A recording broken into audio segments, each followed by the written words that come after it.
Hello everybody. Now we are going to discuss a little bit about JDBC request.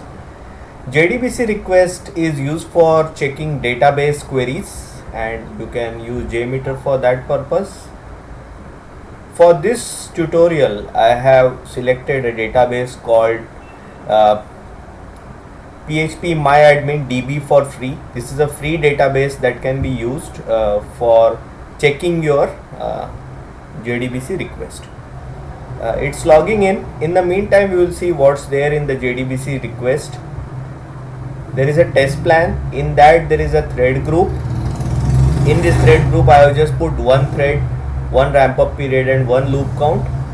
The JDBC request has select star from users.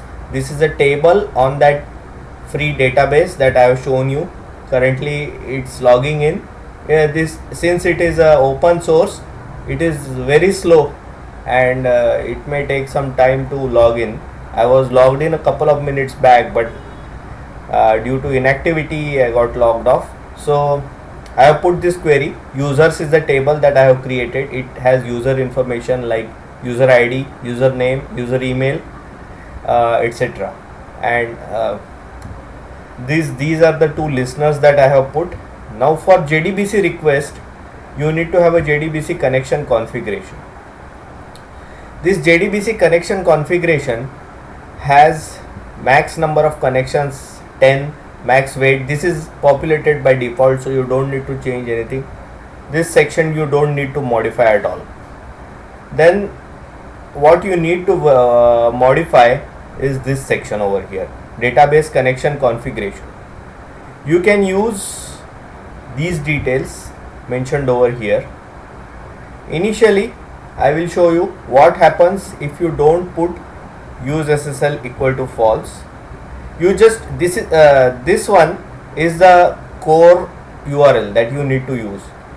This is the JDBC driver com.mysql.jdbc.driver, and this one is the username and password that I have created. You can create your own username and password for this. So now coming to the JDBC request, here you see something called variable name. You need to have a variable name that is common between your JDBC request and your JDBC connection configuration. That's the way JMeter identifies the correct JDBC connection configuration to be attached to your JDBC request. So now since we have everything set up, hopefully the database, it's still loading, so you can see the performance of this database is very poor. Let me pause my video and I will see whether I can log in. Okay, we have our database open, and this is the database where I have 4 fields: user ID, first name, last name, and email. And I have inserted 2 entries over here. You can insert it using the insert here, or you can use any update statement in SQL section. So this is our database and this is the URL for the database. For our database, we need to use the JDBC request URL that I have shown you here. You need to use this JDBC mysql://db for free.net :3306 /automation-geek-db. This is the database that I have created. Then you need to use this JDBC driver class and the username password. So we are all set. Let's run our test and see what happens. I will open the log at the same time so that you can see what is happening to our test. I am running it over here. It has started running. Sorry. Yeah, it started running now. Now let's see what happens with the test. Yeah, see here, you get a SSL warning. Establishing SSL connection without server's identity verification is not recommended according to MySQL so and so. It requires SSL connection must be established by default if explicit option isn't set. For compliance with existing applications not using SSL, the verify server certificate property is set to false. So what we need to do is we need to close this log so that JMeter will automatically close. We need to open JMeter again, and there is a small change that we need to do with the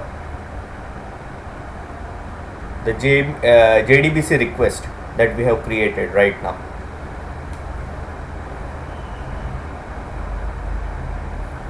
Let it open. Okay, as you can see, I have added some extra line over here. Use SSL equal to false. This is the variable that you need to provide as a parameter after the JDBC link. After your database name, put a question mark, put use SSL equal to false, and now this is going to work. So let's see how it goes.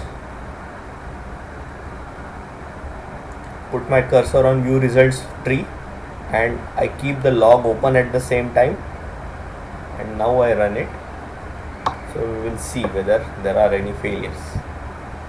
Okay, it started. Nothing is coming up in the log, but even if nothing comes up in the log, this request is going to take a long time.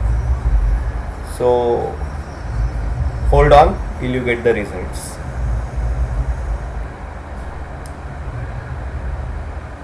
This especially is a problem in some machines where SSL certificates are missing or SSL certificates are set incorrectly.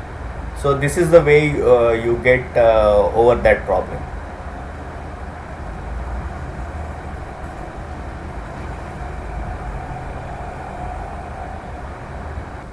Okay, as you can see, the JDBC request has passed this time and it is successful. It took a long time, around 1 minute 47 seconds, which is indicated over here, and you can see the body size in bytes as 99 and sample count as 1, response message as OK. So the request that was sent was select star from users, and the response data got was John 2 and K bill. If you check in the database, it's John 2 and K bill. So it's retrieving the records successfully. That's all as far as JDBC request goes.